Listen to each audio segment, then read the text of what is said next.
So hello everyone, myself Karthika and today's session we will discuss class 8th social science history part. So this is our chapter number 7, reform movements in Indian society. So in this video we will discuss only exercise of this chapter. So without any further delay, let's get started. So question number 4, take the correct option. So first one, Swami Dayanand founded the first option Arya Samaj, second option Veda Samaj and third option Brahmo Samaj. So answer for this question option number first Arya Samaj. Next question B, name of Jyotiba Phule's wife who was educated by him and then taught in a school set up by him. First option Savitri Bai, second Mukta Bai and third Ramabai. So answer for this question option number first Savitri Bai. Next question number C, who was responsible for the passing of the Age of Consent Act in 1891? First option Dada Bhai Naroji, second option Bikaji Kama and third option Behramji Malabari. So answer for this question option number third Behramji Malabari. So next question number D, the Satya Sodhak Samaj was founded by first option Dr. B. R. Ambedkar, second Jyotirao Phule, third option K. Kalapan. So answer for this question option number second Jyotirao Phule. Next question number E, E.V. Ramaswamy was popularly known as first option Guruji, second option Periyar and third option Mahatma. So answer for this question option number second Periyar. So question number first, all answers are present here, so you can match from here. So next question number 2, fill in the blanks. So first one, Jyotiba Phule was great reformer of dash. Answer Maharashtra. Next question number B, Sri Narayan Guru founded the answer. So answer Sri Narayan Guru founded the Sri Narayan Dharm Paripalan Yogam. Next question number C, the Dash Act passed in the year Dash raised the marriageable age of girls to 14. So answer, the Sarda Act passed in the year in 1929 raised the marriageable age of girls to 14. Next question number D, Sati was declared illegal in the year Dash when Dash was the Governor General of India.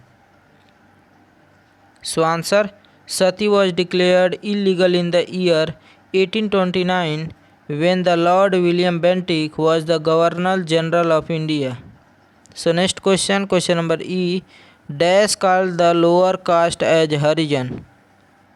So answer, Mahatma Gandhi called the lower caste as Harijan. So question number second, all answers are present here, so you can match from here. So next question number third, match the following. So first one, Ramakrishna Mission, match with correct answer Swami Vivekanand. Next question B, Henry Vivian Deroggio with correct answer Young Bengal Movement. Next question number C, Prarthana Samaj, match with correct answer Mahadev Govind Ranade. Next question number D, Pandita Ramabai Ranade, match with correct answer Pune. Next question number E, Generalist Behramji Malabari, match with next. So correct answer Age of Consent. So correct answer Age of Consent Act of 1891. So question number third, all answers are present here, so you can match from here. So next question number 4, answer the following questions in one or two words. So first one, in which year was the practice of sati declared illegal? So correct answer 1829. Next question B, who else was actively involved in the activities of Brahmo Samaj apart from Raja Ram Mohan Roy and Devendranath Tagore? So correct answer Keshav Chandra Sen. Next question C, in which year was earlier marriage of girls declared illegal? So correct answer 1929. So next question number 5, answer the following questions in brief. So first question, what did the Prarthana Samaj work for? So answer, in Western India, the movement was led by Mahadev Govind Ranade and Ramakrishna Bhandarkar. They formed the Prarthana Samaj in 1867, which worked for the abolition of caste system and practice of untouchability, improvement of the social status of women, widow remarriage, Hindu-Muslim unity, and the spread of modern education. So next question, question B. Give one reason why girls were not allowed to be educated in the school. So answer, the reasons are many. Barriers to girls education like poverty, child marriage and gender based violence vary among countries and communities. Poor families often favor boys when investing in education.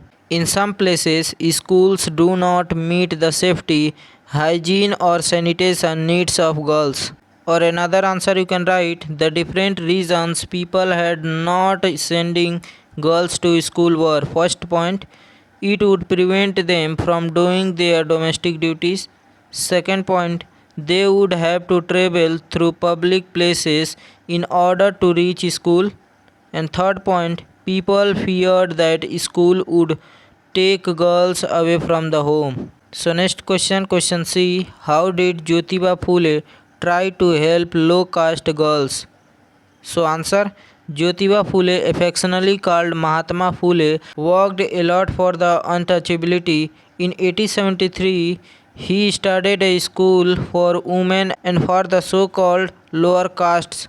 In 1873, he founded a social organization called Satya Sodhal Samaj, whose membership was open to people of all religion. This organization worked for the uplifting of the oppressed classes. Mahatma Phule was against the dominance of the Brahman priest. So next question, question number D. What was the Sarda Act? So answer, the Child Marriage Restraint Act was legislative act passed on 28 September 1929. The act fixed the marriageable age for girls at 14 years and 18 years for boys. It is popularly known as the Sarda Act after its sponsor Harbilas Sarda. So next question, question number E. Discuss the major social evils associated with women. So answer, polygamy, parda system, sati, ban on widow remarriage, no education for female child, female infanticide and child marriage were some of the evils that had a strong grip over the society. It thus became necessary to take women out of this degraded position and help her to realize her true potential. So another answer you can write, many social evils slowed the process of uplifting of the Indian society. Most of them were related to women. So first point, the girls were not allowed to study and were married off even when they were tender age. Second point, the custom of giving dowry to the bridegroom at the time of the marriage made the girl child unwelcome in the family. Third point, widows could not remarry. Fourth point, widows were mostly burned alive on the funeral pyre of their dead husbands and forced to become sati. Fifth point, women were financially weak as they could not earn their living and were dependent on men for their upkeep. Sixth point, women were also denied to right to inherit. So next question, question number 6. Answer the following questions in detail. So question number first, what was the role of Raja Ram Mohan Roy in the abolishing the practice of sati? So answer, Raja Ram Mohan Roy was a social reformer. He campaigned for rights for women, including the right for widow to remarry and the right for women to hold property. His efforts led to abolition of sati in 1829 by Lord William Bentinck, then Governor General of India, and opposed the practice of polygamy. Or another answer you can write, Raja Ram Mohan Roy was a social reformer who played a significant role in abolishing sati. It was then abolished by Lord William Bentinck, who declared sati a punishable offence in 1829. So next question, question number B. Why did the 19th century social reformers want to abolish caste inequalities in India?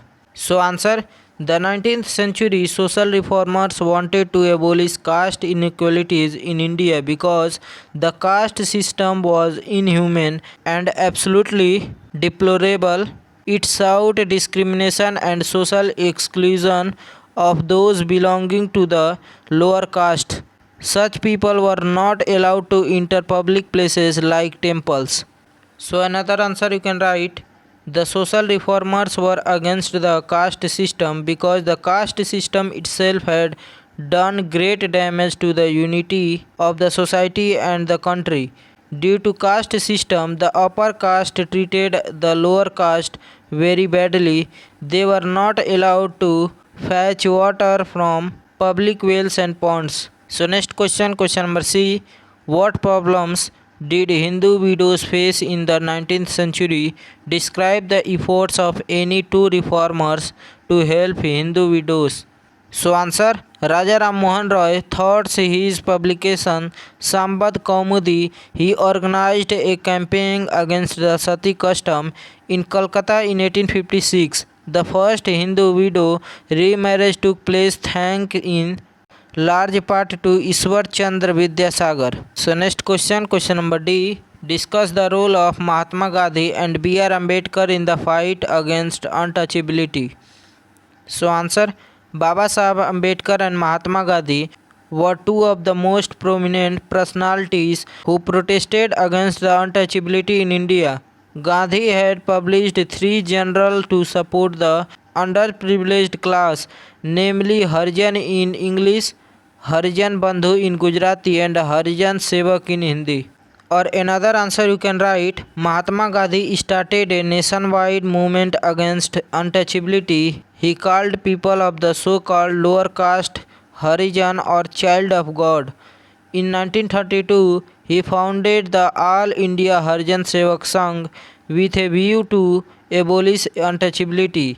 He also started a weekly magazine called Harijan. Bhimrao Ramji Ambedkar was born into the Mahar caste, whose members were considered untouchables. He received high education and wanted to spread this education among the lower caste. He began this movement by establishing the Bahishkrit Hitkarani Sabha or Depressed Classes Welfare Association. He founded many journals to spread his message. He led his followers in many non-violent campaigns to assert the right of the untouchables to enter temples and draw water from the public wells. In 1942, Ambedkar founded the All Indian Scheduled Caste Federation, which campaigned to improve the status of the depressed classes. So next question, question number E, and this is your last question. Describe the caste reforms in southern India.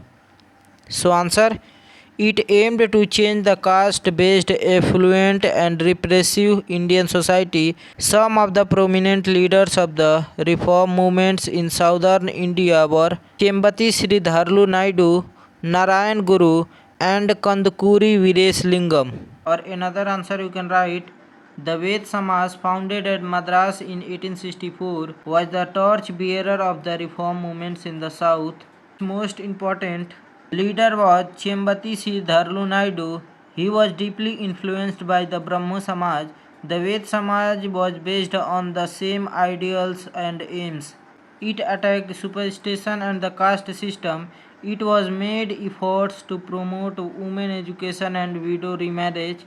Another leader committed to reform was Kandukuri Veeresh Lingam, Sri Narayan Guru, etc.